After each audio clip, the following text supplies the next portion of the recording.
but I want to talk to you about imposter syndrome, okay? So it's that voice in your head that says you're a fraud, that somebody's going to find out about you, that you don't really know what you're doing, all right? So it feeds off the idea that to be of service to others, you have to be perfect. But we know that perfectionism is a trap. It's a belief that keeps you small, and it convinces you that you have to wait until somehow you've arrived at a place where everything in your life is flawless before you can help others. But that place doesn't exist. And the good news is that it doesn't need to. The truth is, nobody has it all figured out.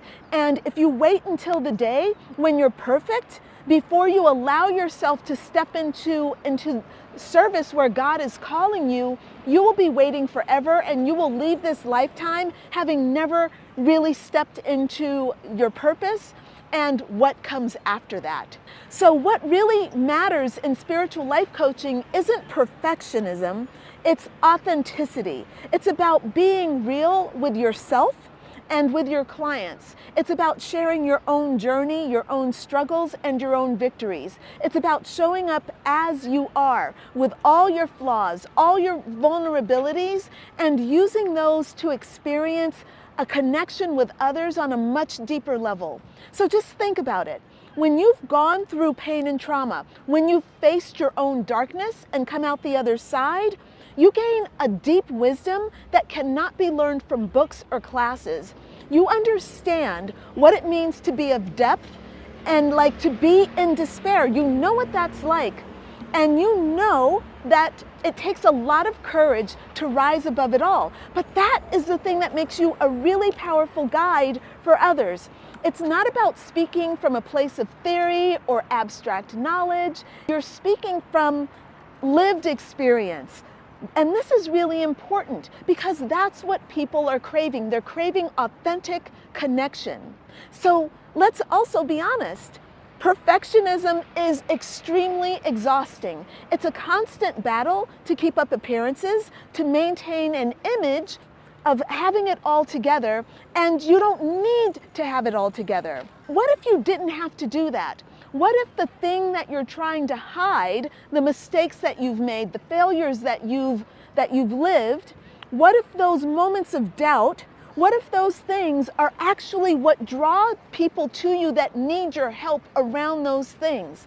So rather than hiding from them, explore them. I am not saying that you have to tell everyone about your flaws and about every place that you failed, but I'm saying you don't have to hide from them, and you certainly don't have to be ashamed around them.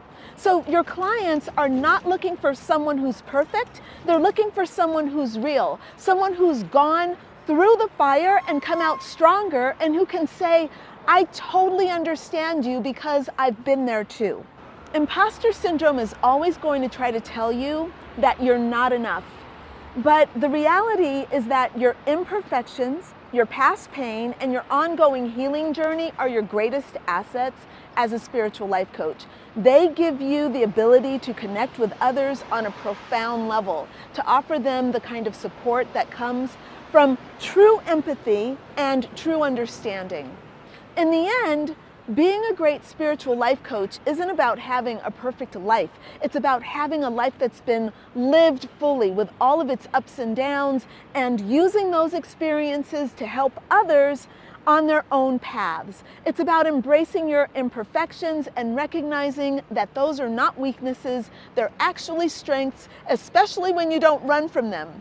So when that voice of doubt creeps in, telling you that you're not ready, that you're not good enough, just remember this: you don't need to be perfect to be of service. You just need to be willing to show up, willing to share your story, and willing to use your unique experiences to guide others toward their own healing and growth. Your imperfections are what make you human, and they're what make you a truly remarkable coach. All right, so I'm going to go ahead and sign off. I'm going to remind you to download my ebook, and I will see you in the next video. Bye for now. Mwah!